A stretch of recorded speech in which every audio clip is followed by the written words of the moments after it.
পৃথিবীতে এমন কিছু ঘটনা ঘটেছে যা মানুষকে চিন্তায় ফেলে দিয়েছে।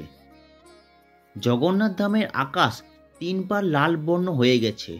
রাত্রির আকাশে 3 বার অর্ধচন্দ্রের কাছে তারা দেখা দিয়েছে। বিভিন্ন ভয়ানক যোগ তৈরি হয়েছে। 2023 সালের পঞ্চসখায় লিখিত ভবিষ্যমালায় একে একে সব কথা সত্যি হতে চলেছে। বেশিরভাগ মানুষই বলছে ভারতে কিন্তু সেরকম কিছু ঘটছে না, কিন্তু গুপ্তভাবে যেসব ঘটনা ঘটছে তা কেবলমাত্র কিছু মানুষই বুঝতে পারছে। আজ মানুষের মুখে কল্কি অবতারের লীলার কথা শোনা যাচ্ছে।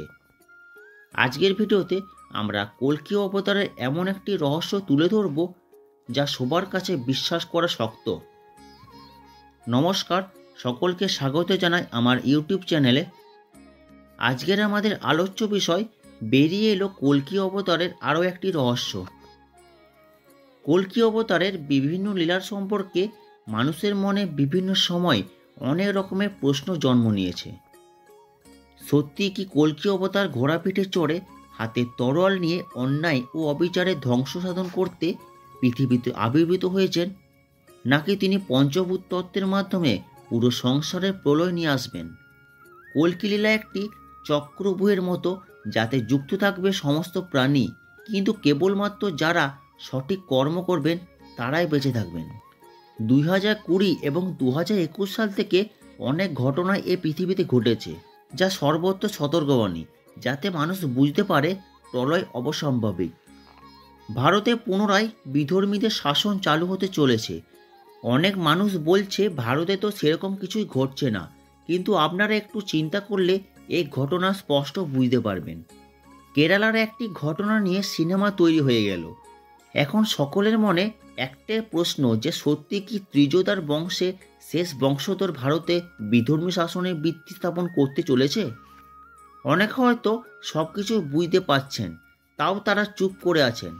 কিন্তু পঞ্চসখার ভবিষ্যৎবাণী কঠিন প্রস্তরের মতো সত্য, যা কখনো মিথ্যে হবে না, কেননা স্বয়ং ভগবান এগুলি সম্পর্কে বলেছেন। 2021 সাল থেকে তৃতীয় বিশ্বযুদ্ধের সম্পর্কে ভবিষ্যৎবাণী করা হয়েছে। বর্তমানে 2023 সালে 90% মানুষ এই কথা বলেছেন যে তৃতীয় বিশ্বযুদ্ধ এখনও আরম্ভই হয়নি। উইকিপিডিয়া দ্বারা প্রকাশিত তথ্য অনুসারে রুশ ইউক্রেন যুদ্ধে দুই পক্ষেরই কয়েক হাজার সৈন্যই যুদ্ধে অংশগ্রহণ করেছেন। ইউক্রেন নিজস্ব বিদেশি দল তৈরি করে রেখেছেন। বিপিসিও এ কথা স্বীকার করেছেন যে রাশিয়ার বিপক্ষে পশ্চিমী দেশগুলি সৈনিক স্পেশাল ফোর্সের কমান্ডোরা যুদ্ধে অংশগ্রহণ করেছে। ফরচুনে প্রকাশিত খবর অনুযায়ী ইউএসএ ছাড়াও ইউকে সমেত মোট 7টি দেশ রাশিয়ার বিরুদ্ধে ইউক্রেনের পক্ষে যুদ্ধে অংশগ্রহণ করেছে। এই সকল পশ্চিমী দেশের সংবাদ সংস্থাগুলি এই সকল তথ্য প্রকাশ করেছে, যেগুলি জানার পরেও কেউ যদি অবিশ্বাস করে তাহলে তিনি এখনও অন্ধকারে আছেন। কল্কি অবতার সম্পর্কে একটি বড় রহস্য জেনে নেওয়া যাক, যা হয়তো কিছু মানুষ জানেন। আপনি কি তার মধ্যে পড়েন?